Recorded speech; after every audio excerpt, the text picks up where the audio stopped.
जी बिस्मिल्लाहिर्रहमानिर्रहीम। Dear students, अस्सलाम वालेकुम। जी, तो लास्ट वीडियो में हमने देखा कि चार तरह की अथॉरिटीज़ होंगी एक एजेंट के पास।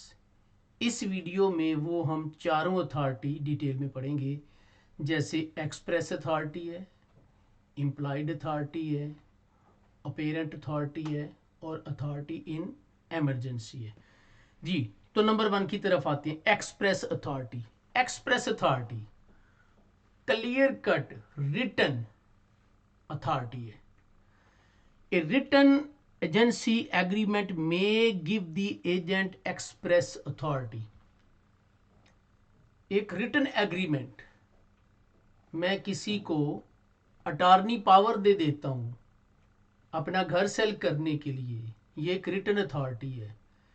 मैं किसी को अथॉरिटी देता हूं, एक रिटन एग्रीमेंट कर लेता हूं कि वो मेरे बिहाफ जो है वो मेरा घर बनाएगा।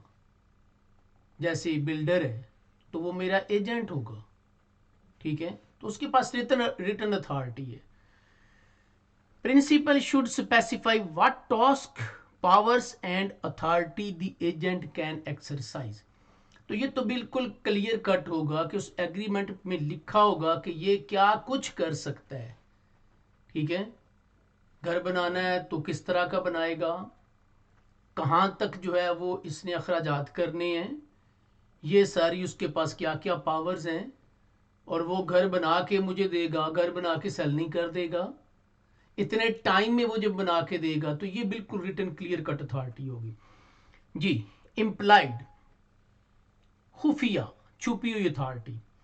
Authority of an agent in excess of his express authority inferred from the circumstances. अब ये जो एक्सप्रेस अथॉरिटी है उससे बियॉन्ड द एक्सप्रेस अथॉरिटी ये भी हो सकता है।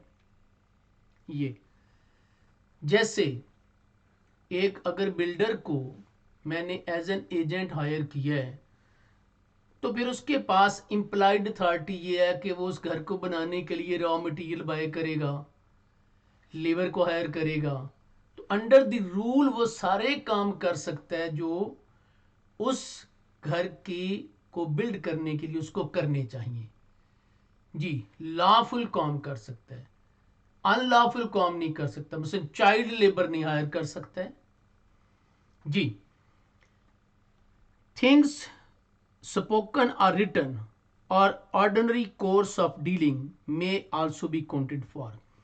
इसमें कुछ चीज़ें जो हैं वो रिटर्न हो सकती हैं, स्पोकन हो सकती हैं, या ऑर्डिनरी कोर्स ऑफ डीलिंग।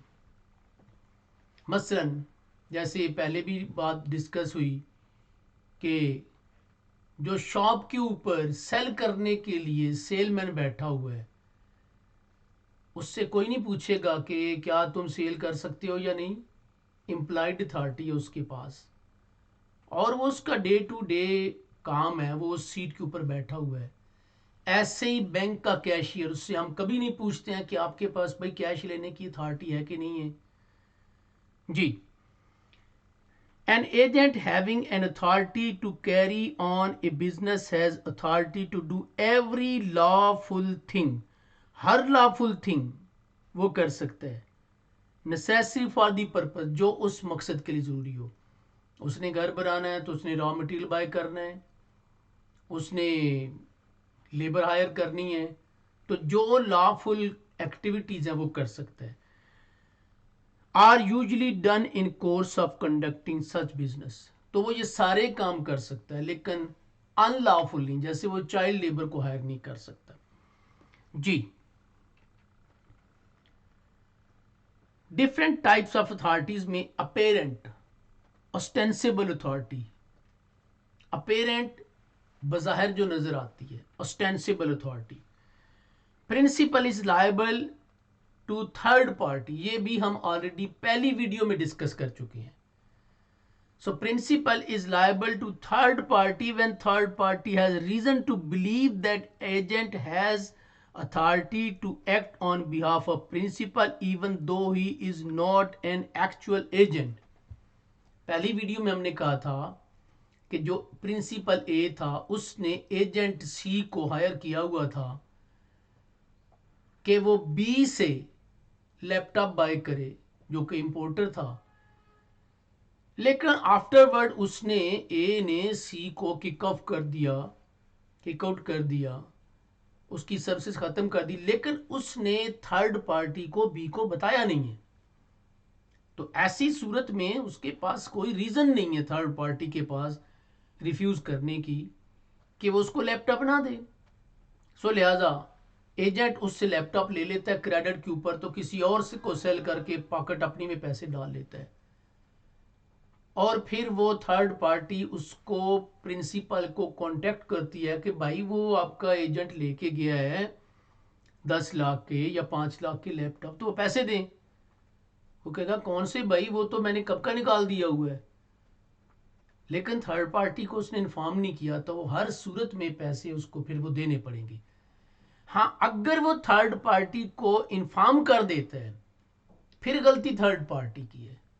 फिर अगर थर्ड पार्टी ये इंपोर्टर जो लैपटॉप का वो सी को अगर एजेंट को लैपटॉप देता है फिर वो खुद ही रिस्पॉन्सिबल होगा जी। तो दूसरा पार्ट है, पहला पार्ट ये था कि उसने बताया नहीं है प्रिंसिपल ने थर्ड पार्टी को, तो फिर प्रिंसिपल लायबल होगा, ठीक है, वो रिस्पॉन्सिबल होगा।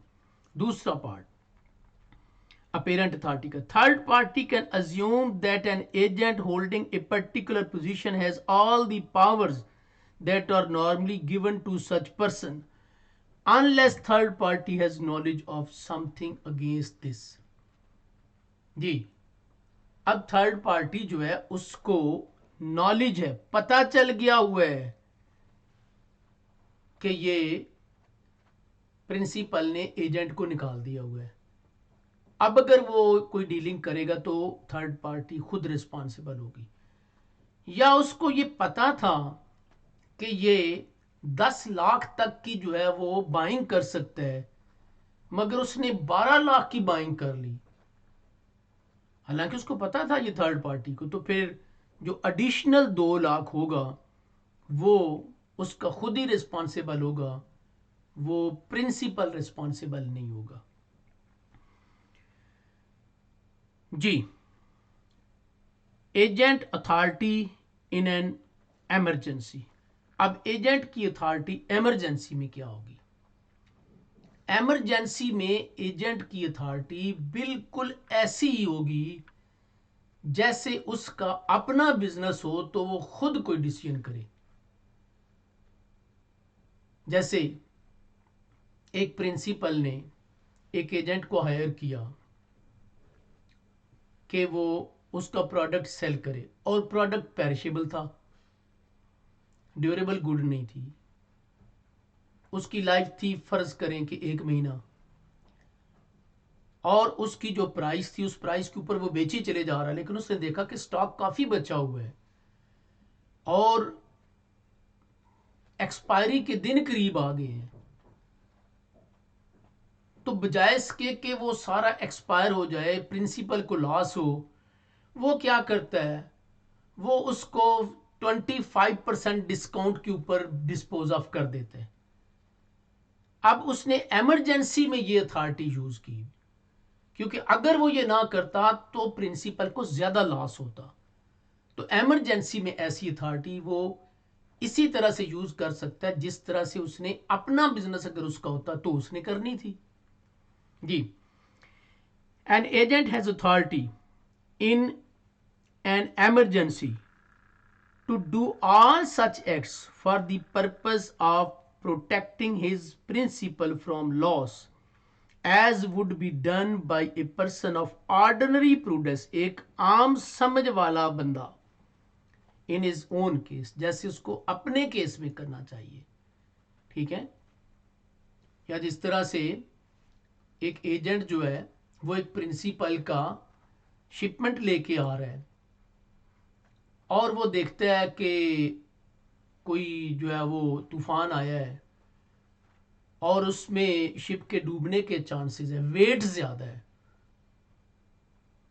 तो वो समझता है कि अगर मैं कुछ वेट कम कर दूं, समंदर में चीजें कुछ गिरा दूं, तो वो शिप बच सकता है या बोट बच सकती है, तो वो कुछ सामान शिप का या बोट का समंदर में गिरा देता है। अब ये भी इमरजेंसी में अथॉरिटी उसने यूज की, बजाय इसके कि पूरा शिप ही डूब जाता। तो उसने उसको बचाने के लिए कुछ लॉस जो है वो किया, लेकिन बाकी जो है वो उसने बचा लिया। तो इस तरह की इमरजेंसी में अथॉरिटी जो है वो एक जो एजेंट होगा वो यूज कर सकता है।